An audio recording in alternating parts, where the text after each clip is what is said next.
இது fourth tutorial. Hi hello அனைவருக்கும் வணக்கம். இந்த வீடியோவில் நம்ம என்ன பார்க்க போகிறோம்னா, இது ஃபோர்த்து டுட்டோரியல். இதுக்கு முன்னாடி 3 வீடியோ ரிலீஸ் ஆயிருக்கு நம்ம சேனலில். இது ஃபோர்த்து வீடியோ. இந்த மாதிரி வீடியோஸ் வேணால் நம்ம சேனலை சப்ஸ்கிரைப் பண்ணி கூட ஒரு பெல் ஐக்கானை கிளிக் பண்ணி அப்போ தான் நான் போகிற வீடியோ உங்களுக்கு உடனே நோட்டிஃபிகேஷன் வரும். இந்த வீடியோவில் நம்ம என்ன பார்க்க போகிறோம்னா, ஒரு வீடியோ போடுறப்ப அதில் எழுத்து வந்து சைட்லேருந்து வர மாதிரி மேல்லேருந்து வர மாதிரி எப்படி செலக்ட் பண்ண போகிறோம் அப்படிங்கிறத இந்த வீடியோவில் பார்க்க போகிறோம். வாங்க வீடியோக்குள்ளே போகலாம். அதுக்கு kinemasterல போய்ட்டு இந்த ப்ளஸ் அப்படிங்கிறத கிளிக் பண்ணிட்டு எம்டி ப்ராஜெக்டை கிளிக் பண்ணிக்கிறேன். கிளிக் பண்ணால் இந்த மாதிரி இன்டர்ஃபேஸ் வரும். மீடியா ப்ரௌசருக்கு போயிட்டு பேக்ரவுண்டை கிளிக் பண்ணிக்கிட்டு ஒயிட் கலர் வச்சுக்கிட்டு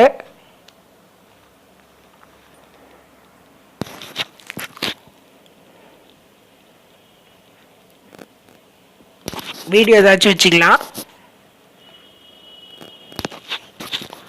நான் வந்து எந்த வீடியோ வச்சுக்கிறேன்னு பார்த்தீங்கன்னா,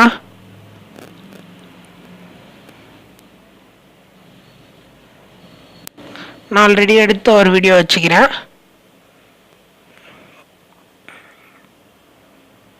பிறகு குரோமா கீழே போய் இதை எடிட்டும் பண்ணிக்கிறேன். அப்படியே கொஞ்சம் பிளராக இருக்கிறதுனால கொஞ்சம் செலெக்ஷன் பண்ணிட்டா கொஞ்சம் பளிச்சுன்னு வந்துடும். பாருங்க, இந்த வீடியோ ப்ளே ஆகுது பார்த்தீங்களா? இதில் வந்து நான் என்ன பண்ண போகிறேன், சப்ஸ்கிரைப் மை சேனல் அப்படிங்கிறத டெக்ஸ்ட் மூலயமா இல்லை கொடுக்கலான் இருக்கேன். டெக்ஸ்ட்டை கிளிக் பண்ணிக்கிட்டு சப்ஸ்கிரைப் மை சேனல் ஓகே கொடுத்துட்டு வெளில வந்துட்டு இது எந்த இடத்துல வைக்கணுமோ வச்சுக்கிட்டு, உங்களுக்கு இல்லை ஏகப்பட்ட ஃபாண்ட் டிசைன் இருக்குது. எல்லாத்தையும் டவுன்லோட் பண்ணியும் எல்லாமே ஃப்ரீ தான். நான் எதார்த்தத்துக்கு இந்த ஃபாண்ட்டை கிளிக் பண்ணிக்கிறேன். கலர் எல்லோ கலர் வச்சுக்கிறேன் நான். ஓகே கொடுத்துட்டேன்னா, இதுக்கு வந்து இந்த ஃபாண்ட் வந்து இப்படியே வந்தால் நல்லா இருக்காது. இப்படியே இருந்தால் இந்த வீடியோவுக்கு தகுந்த மாதிரி நான் வைக்கிறேன் பாருங்க. இது வந்து லெட்டர் பை லெட்டராக வருது. இது இப்படி பிளராக இப்படி வர மாதிரி இருக்குது. இங்கேருந்து வந்து இது இங்கேருந்து போகிற மாதிரி இருக்குது. ட்ராப்பு, ஸ்பின்னு, இங்கே வேணுங்க ஸ்பின்னு, நிறைய ஆப்ஷன் இருக்குது. யூஸ் பண்ணி பார்த்தா தெரியும் உங்களுக்கு. பாப்பப்பு, ஃபேட் இருக்குது. நான் வச்சா அவ்வளோதான். அப்புறம் வந்து அடுத்தது இருக்குது. இன்னொன்று இதில் இருக்குது பாருங்கள், ஓவரால் அனிமேஷன் இருக்குது. அதை கிளிக் பண்ணிங்கன்னா பிளிங்க் ஸ்லோன் இருக்குது. விட்டு விட்டு அப்படியே வரும். ஃப்ளிக்கர் அப்படி கிளிக் பண்ணோம் பாருங்க. அடுத்தது ப்ளஸ் அப்படிங்கிறது இருக்குது.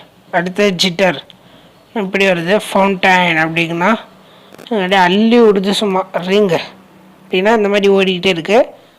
வீடியோ வைக்கிறேன் பாருங்கள். உங்களுக்கு எந்த மாதிரி தேவையோ அந்த மாதிரி வச்சுக்கலாம். நான் இதை பற்றி பேசுகிறதுனால இந்த மாதிரி நான் வச்சுக்கிறேன். உங்களுக்கு எந்த மாதிரி வேணுமோ அந்த மாதிரி வச்சுக்கோங்க. உங்களுக்கு பிடிச்ச மாதிரி வச்சுக்கிறது உங்களோட இஷ்டம். இதில் எவ்வளோ எஃபெக்ட் இருக்குது தான் இந்த வீடியோவில் பார்த்தோம். இந்த மாதிரி வீடியோனா சேனல் சப்ஸ்கிரைப் பண்ணி கூட ஒரு பெல் ஐக்கானை கிளிக் பண்ணிக்கோ. அப்போ தான் நான் போகிற வீடியோ உங்களுக்கு உடனுக்குடன் நோட்டிஃபிகேஷன் வரும்.